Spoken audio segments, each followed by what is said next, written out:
Ma'asyiral muslimin, ma'asyiral muslimat, rahimanillah wa iyyakum. Jadi tadi Imam Al-Auza'i rahimahullah mengatakan kam min harisin jami'in jashi'in laisa bimuntafi'in wala binafi'i.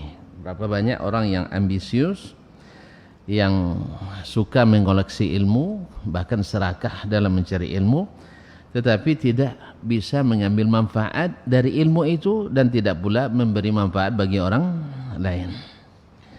Qala rahimahullah, ini juga menunjukkan bahwasanya mencari ilmu hanya sekedar untuk dibanggakan, hanya sekedar untuk disampaikan, hanya sekedar untuk mengumpulkan orang, punya murid-murid, padahal tidak diamalkan. Ini termasuk yang tidak disukai oleh para ulama kita. Qala rahimahullah ta'ala, akhbarana Ali ibn al-Qasim, telah menceritakan kepada kami hadis ini Ali ibn al-Qasim. Qala hadatsana Ali ibn Ishaq, dalam menceritakan kepada kami Ali ibn Ishaq, qala quri'a 'ala al-Mufaddal ibn Muhammad ibn Ibrahim di Makkah, dibacakan kepada Al-Mufaddal ibn Muhammad ibn Ibrahim di Makkah, wa ana hadir, saya waktu itu hadir, kata Ali bin Ishaq.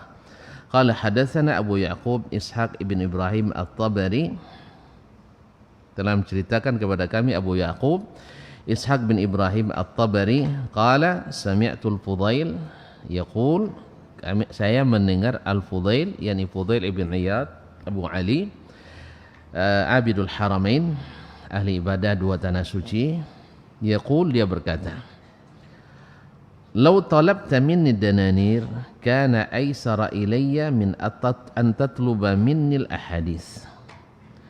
Andainya engkau meminta kepadaku uang-uang dinar, itu lebih mudah bagiku memberikannya daripada engkau meminta hadis-hadis.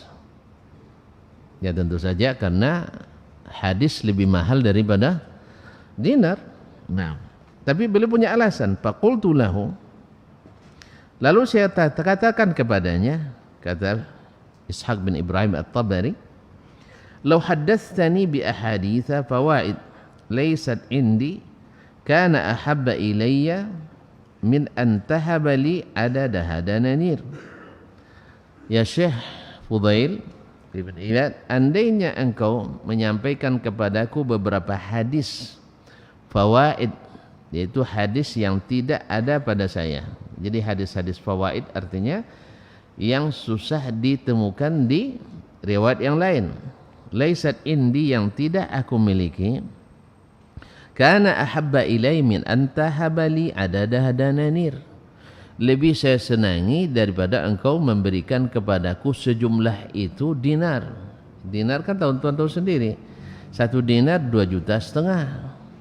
Kira-kira mana lebih baik, diberikan 1 buah hadis atau 1 dinar?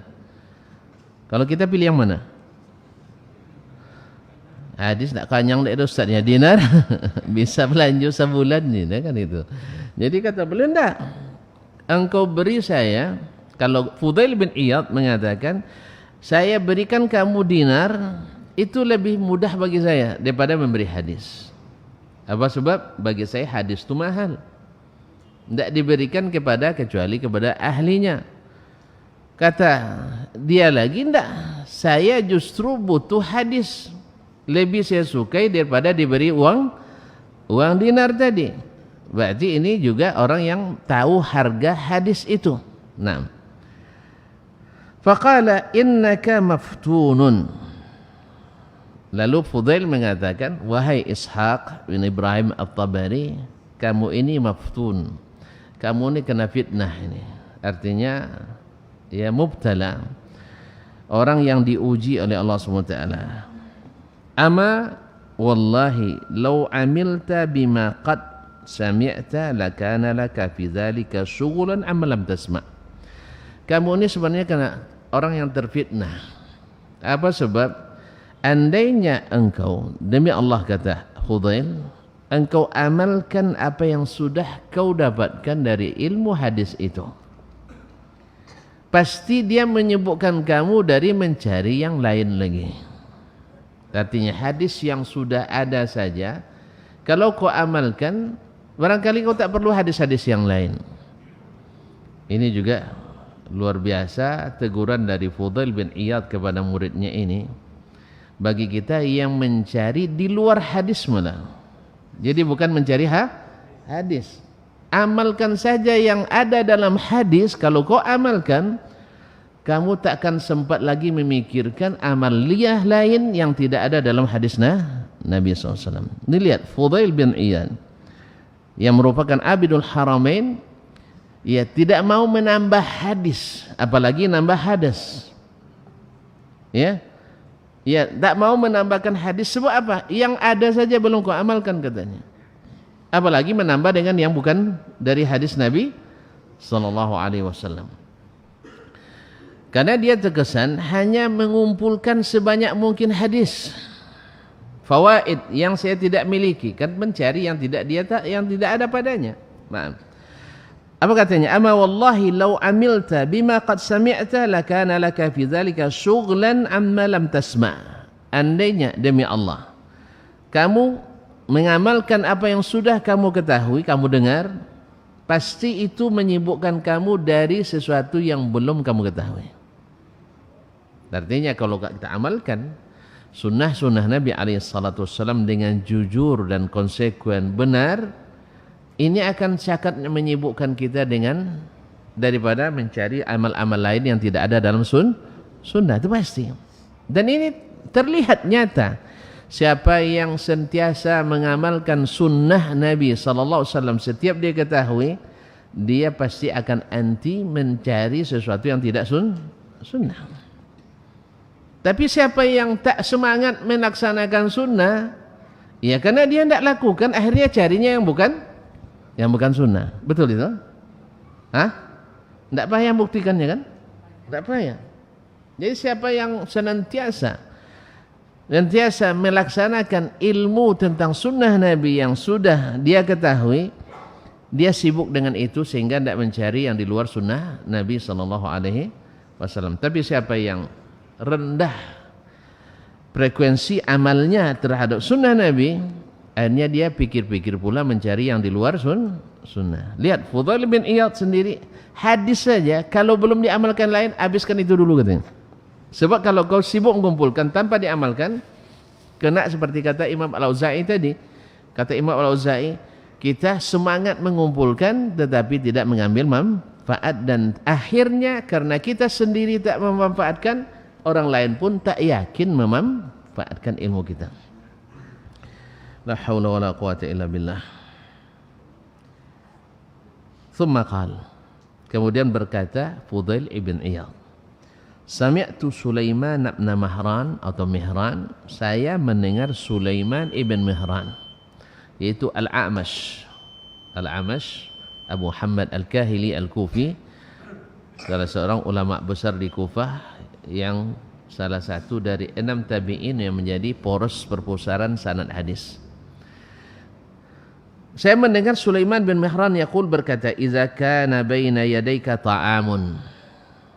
Andainya di depanmu terhidang makanan, ta'kuluhu, yang kamu makan, fata'khudhu luqmah, lalu engkau ambil sesuap, fatarmi biha, tapi dibuang, khalfa dhahrik, ke belakang, kama akhazta luqmata tarmi biha, kullama akhazta luqmata tarmi biha, setiap kau suap kau buang, setiap kau buat kau buang. Taib, khalfa dhahrik, mata tashbah, kapan kamu akan kenyang. Beliau mengibaratkan, Sulaiman Al-A'mash mengibaratkan orang yang mencari ilmu tak puas-puasnya, tapi tak satu pun yang terlihat di badannya, seperti orang yang memakan makanan di depannya, disuap dibuang, disuap dibuang, bukan masuk ke mulut. Bila kenyang, kan tak paham contoh, mau pergi makan sodeko, ini cubong kan, tapi dan semua bazir lah. Jadi kaum muslim, jadi makanan terhidang, diambil buang, ambil buang. Mungkin alasannya mungkin dek kopi masih batulang, yang tak kaku makan itu masalah. Kalau kuat kan ada kopi, enggak batulang. Atau ikan tuakang. Tahu ikan tuakang? Tak tahu juga. Banyak tulang sah? Lumayan. Nah, atau ikannya balido juga ya. Nya lama tapi tulang. Kalau amat tak mau makan macam itu lah. Lamanya nya. Nyawa nak capek kau yang mana? Jadi kaum muslimin dan muslimat, itulah ibarat bagi orang yang mencari ilmu, mengenali sunnah, tetapi tak diamalkan. Akhirnya dibuang terus. Dibuang terus. Ujungnya apa? Dia takkan pernah kenyang dengannya. Akhirnya mencari yang lain. Ini tamsil yang luar biasa dari Imam Imam Fudail Ibn Iyad Abidul Haramain. Mudah-mudahan Allah SWT menjadikan kita kok tabuang jendek bau-bauban. Kalau ima tu biasa banyak adanya. Ya awak baju makan kan? Baju makan. Manyuk ndak macam ni kau nyu orang. Antu banyak ima. Tahu banyak imanya? Rima. Ndak juga ima tak tentu tahu serima leh. Ya, nya kadu nak mau produksi tu. Ima je rima produksi kadu. Jadi kalau baima makan itu biasa. Tapi kalau baca ompang ke belakang, itu wangnya mak kita. Kayak gitu kan? Kena marah kita. Jadi itulah tamsil oleh Imam Al-Fudail Ibn Iyad rahimahullah. Bagi siapa, kan dia datang padanya menuntut ilmu tadi. Tolong bedakan hadis lainnya. Amun be orang dinar lainnya. Dinar le orang bawa pulang makan dulu. Tapi kalau hadis, uang bocong tapi tidak diamalkan. Kalau dinar pasti amalkan Ustaz. Iya tak? Nyawa lebih ahli mengamalkan dinar daripada mengamalkan hadis. Iya, tak percaya. Jadi kita ini mengamalkan dinar itu lebih cepat daripada mengamalkan hadis.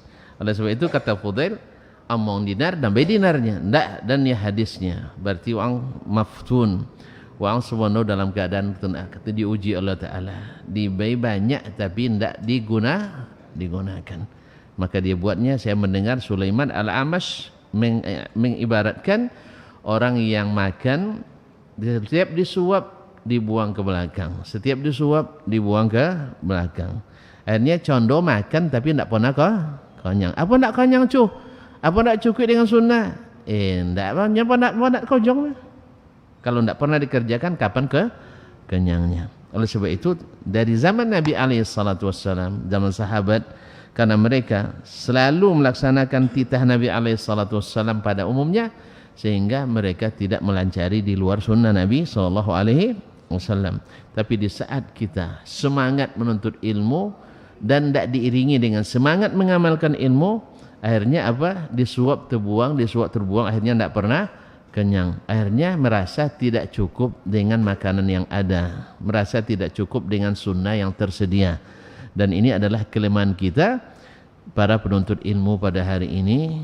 Bahkan juga mungkin sebagian kita yang sudah dinisbatkan kepada ulama, sehingga terpaksa mencari di luar itu.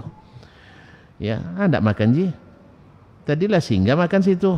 Dan makannya tulang banyaknya. Tu tabuang tawi sodo. Ya, sudah itu singgah ke sate. Sate lah nak mulai lah asam kuah. Oso kan, nyela lawik lagi. Tak jadi makan. Akhirnya singgah lah di apa sudah ditulis ya? Makanan lawi. Nasi goreng. Nasi goreng. Itu amat apa pula sabu gini. Allah musta'an.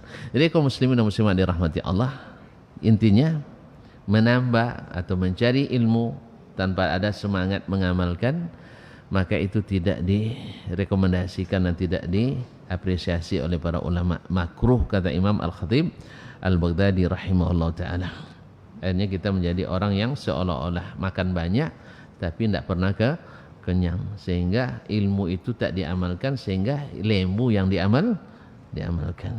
Ilmu ada tapi yang diamalkan lemu. Nasallahu alaihi afiyah. Mudah-mudahan kita dicukupkan Allah SWT dengan makanan yang lezat yang terdapat dalam Alkitab dan Sunnah, seperti yang diamalkan oleh para sahabat as-salafus salih, ahlus sunnah wal jamaah yang sesungguhnya, yang tidak ada firqah-firqah di dalamnya waktu itu. Jadi kalau nak cek ahli sunnah, cari modelnya sahabat Nabi alaihissalatu wassalam, dan yang mengikuti mereka persis seperti itu. Bukan teori tetapi aplikasi. Karena teori bisa saja semua orang mengaku ya cinta NKRI, tapi secara praktik dia menjual NKRI. Dulu orang komunis Masya Allah paling getol menyemarakkan Pancasila, tapi paling anti Pancasila. Allah musta'an. Jadi belum tentu yang teriak-teriak itu lebih hebat daripada yang diam-diam saja. Makanya ketika dalam satu peperangan, seorang panglima menginstruksi pasukannya, dilihatnya Muhammad ibn Wasi', salah seorang ulama zuhud dan ahli ibadah dan juga alim, tidak kelihatan dalam barisan. Ditanya, mana Muhammad ibn Wasi'? Katanya sedang berdoa di dalam kemahnya. Sedang berdoa di dalam kemahnya. Apa dia bilang? Wallahi la asbu'un li Muhammad ibn Wasi' wa yushiru biha ila as-sama'i yad'u ahabu ilayya min alfi faris. Demi Allah, satu telunjuk Muhammad bin Wasi' menunjuk ke langit, berdoa kepada Allah tabaraka wa taala, lebih saya andalkan dari 1000 pasukan kavaleri. Kavaleri itu apa? Berkuda, pasukan berkuda. Jadi satu telunjuk Muhammad bin Wasi' itu lebih diandalkan daripada 1000 pasukan berkuda. Mungkin lebih loyal orang yang tak pernah bertemu dari orang yang setiap hari mesese minta tahu mesese? Mesas-esas. Iya, apa tipunya dong? Iya, yang suka mendekat-dekat dan bisik-bisik rasa kerusuk. Belum tentu. Dan itu terlihat nyata. Yang banyak kutu loncat itu seperti itu kan. Kutu loncat nomor. Nah, habis kepentingan, habis hubungan. Jelas? Makanya kaum muslimin dan muslimat dirahmati Allah, semoga Allah berikan kita ilmu yang bermanfaat, amal yang saleh, niat yang ikhlas, serta kejujuran dalam beragama dan berdakwah. Dan mudah-mudahan dengan demikian akhirnya kita merasa cukup dengan apa yang diajarkan oleh baginda Rasulullah sallallahu alaihi wasallam, dan apapun yang disampaikannya mengenyangkan kita. Wallahu taala alam wa sallallahu ala nabiyyina Muhammadin wasallam. Ya tu. Afwan. Wa khaliqal khalqi ajma'in. Jadi Allah pencipta makhluk semuanya. Nah. Jadi khaliq itu kan Allah taala. Al khalqi makhluknya, ajma'in semuanya. Jadi Allah pencipta makhluk semuanya. Kenapa dia ada datuk condong mukadimah dan sodo payah lembut muka tawasul buat mukadimah lain condong. So tercatat innal hamdalillah. Aku ndak awak godanya kan. Iyalah, terima kasih dan mohon maaf. Titipan. Kalau titipan bisa baik komen enggak? Gini juga. Baik. Asal jumpa ya.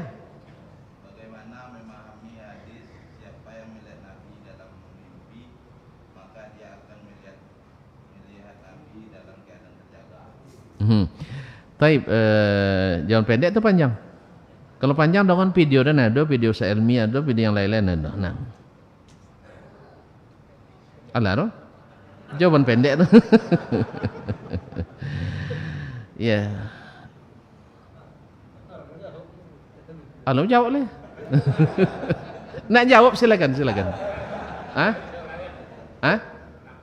Nak bertanya tak menjawab. Taib. Taib, secara singkat. Pertama, hadis tambahan bahwa siapa yang tambahan akan melihatku di waktu bangun, itu umumnya perawi tidak meriwayatkannya, sehingga dianggap ziyadah munkarah, yaitu tambahan yang tidak sahih. Itu jawaban pendeknya sih. Ya. Kemudian anggaplah tambahan itu sahih, maka para ulama ahlus sunnah. Siapa ahlus sunnah itu? Sahabat dan yang mengikuti mereka secara amaliyah. bukan teori. Teori nanti banyak orang menisbatkan diri, ini tarekat ini nisbatnya ke Abu Bakar Siddiq, ini ke Ali bin Abi Thalib, itu banyak. Itu klaim. Tapi artinya secara praktis. Maka para ulama menafsirkan makna itu dengan beberapa tafsiran yang logis dan realistis. Satu, itu hadis berlaku di zaman Nabi masih hidup. Siapa yang bermimpi bertemu denganku, insya Allah akan bertemu denganku di waktu terjaga, yaitu di waktu Nabi masih hidup. Dan itu ada yang seperti itu bermimpi. Sahabat mimpi bertemu Nabi, tiba-tiba nanti Allah mudahkan dia bertemu dengan Rasulullah sallallahu alaihi wasallam. Jelas ya? Yang kedua, ma'asyiral kiram dirahmati Allah Subhanahu wa taala, tafsirnya akan bertemu dengan Nabi nanti di akhirat. Bertemu dengan Nabi di akhirat, di saat ruh sudah kembali digabungkan dengan jasad, kita bertemu. Adapun tafsir bahwa siapa yang bertemu denganku dalam mimpi lalu sekarang nanti bertemu dengan Nabi dalam keadaan terjaga, ini kata Imam Al-Qurtubi rahimahullah, tidak ada tafsir di kalangan seperti ini kecuali di kalangan sufi. Hanya orang sufi yang menafsirkan ini. Dan perlu dicatat, karena ini amanah ilmu. Antum tahu sendirilah yang namanya sufi dan tasawuf itu, jangankan hadis palsu, jangankan hadis sahih yang dipalingkan maknanya, mimpi aja jadi hujah. Mimpi saja jadi hujah. Maka tidak ditemukan tafsir itu kecuali di kalangan sufi. Yang kedua, mohon maaf, diberi maaf bahwasanya termasuk kalangan yang terhitung paling banyak, termasuk ya nominator pemalsu hadis paling banyak, di antaranya adalah al-mutasawwifah, ahli sufi. Tapi memang tidak rekor nomor satu nih. Nomor satu ada Syiah Rafidah. Dan ada kesamaannya dengan, karena agama Syiah juga dibangun di atas tasawuf. Nah, yang mewali-walikan itu, keramat-keramat itu banyak di kalangan Syiah. Makanya ada beberapa benang merahnya barangkali. Oleh sebab itu tafsiran seperti ini tidak ditemukan kecuali di kalangan sufi. Dan berkata Imam Al-Qurtubi, wa huwa munkar. Tafsir seperti ini mungkar, tidak ditemukan di kalangan as-salaf, tidak ditemukan di kalangan ulama-ulama ahli as-sunnah. Wallahu ta'ala alam. Ini jawaban singkatnya. Alaro? Tambah jule? Nah, taib. Tanya jule? Itu tujuannya kan? Hah? Lain loh. Jadi dia taib. Dan ison ni tuntun.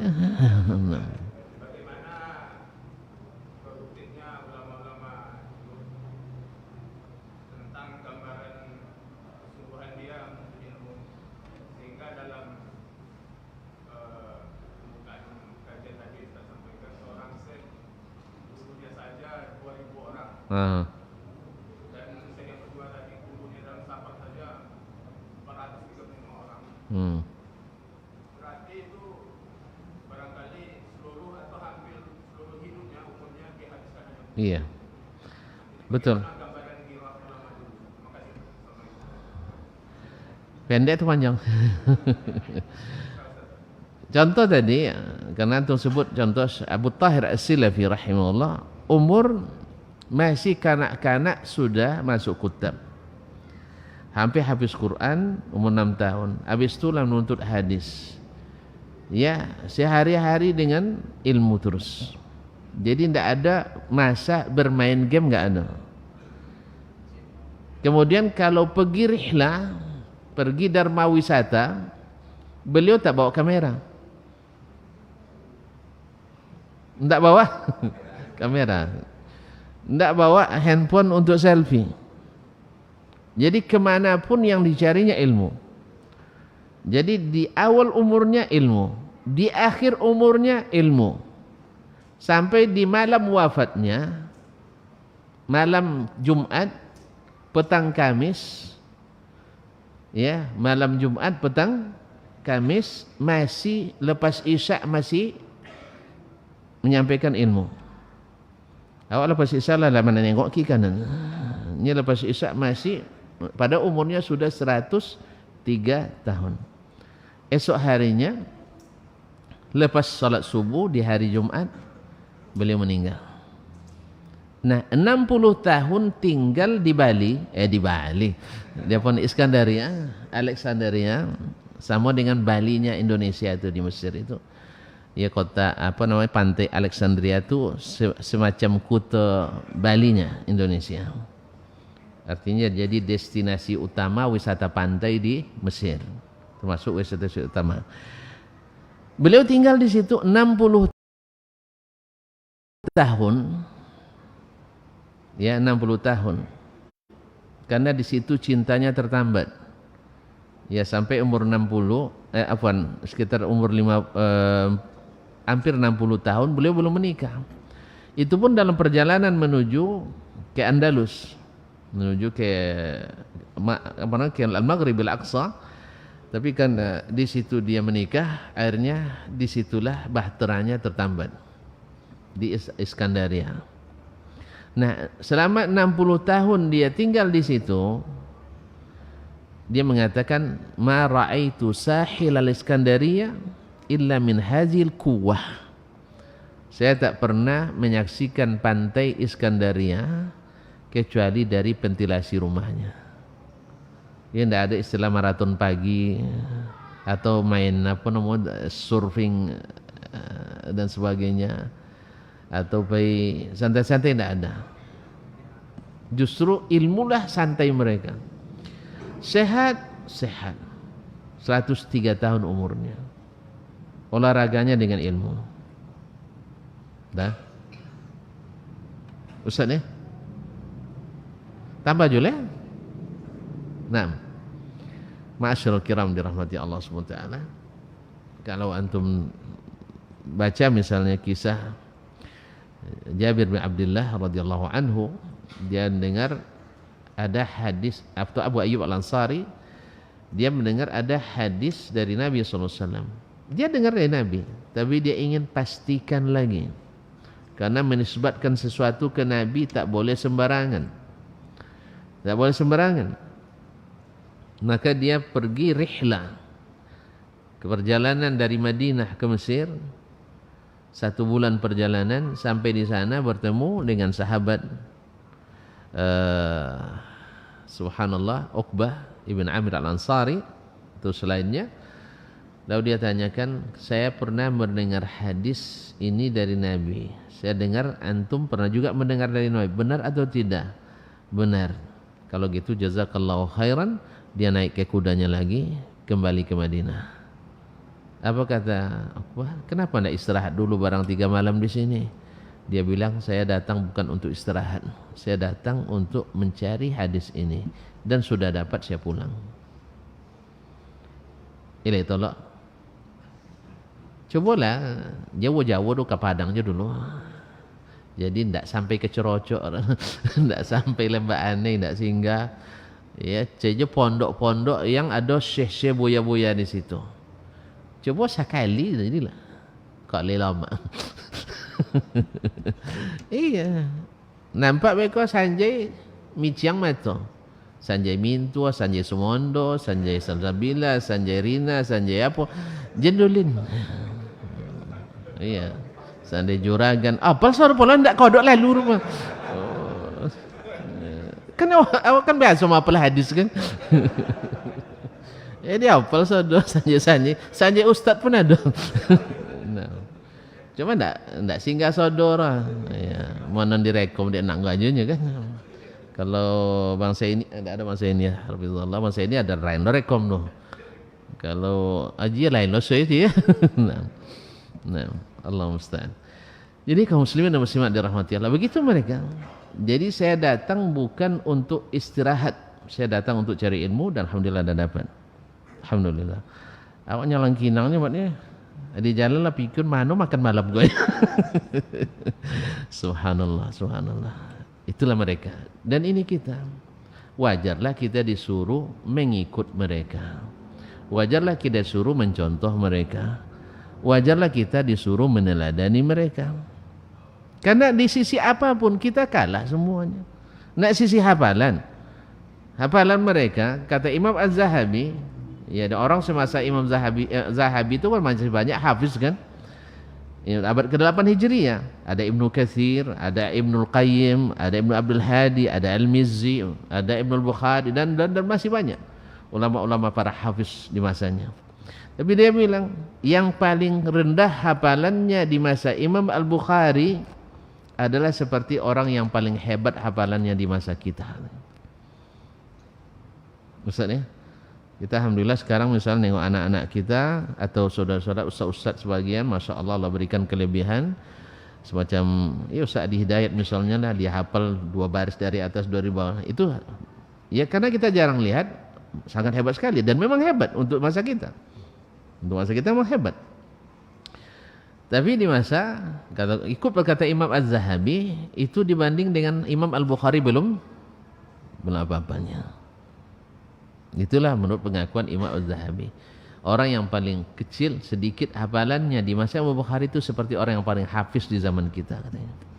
Oleh sebab itu makanya alaikum bittiba'is salaf wa iyyakum wabtida'i man khalaf. Ikutilah apa yang dilakukan oleh as-salaf dan jauhi apa yang diada-adakan oleh orang khalaf. Karena mereka itu lebih dari segala hal. A'lam wa ahkam wa aslam. Mereka lebih berilmu, lebih hikmah dan lebih selamat. Tidak seperti klaim sebagian khalaf yang mengatakan as-salafu aslam wal khalafu ahkam wa a'lam. Mana masuk?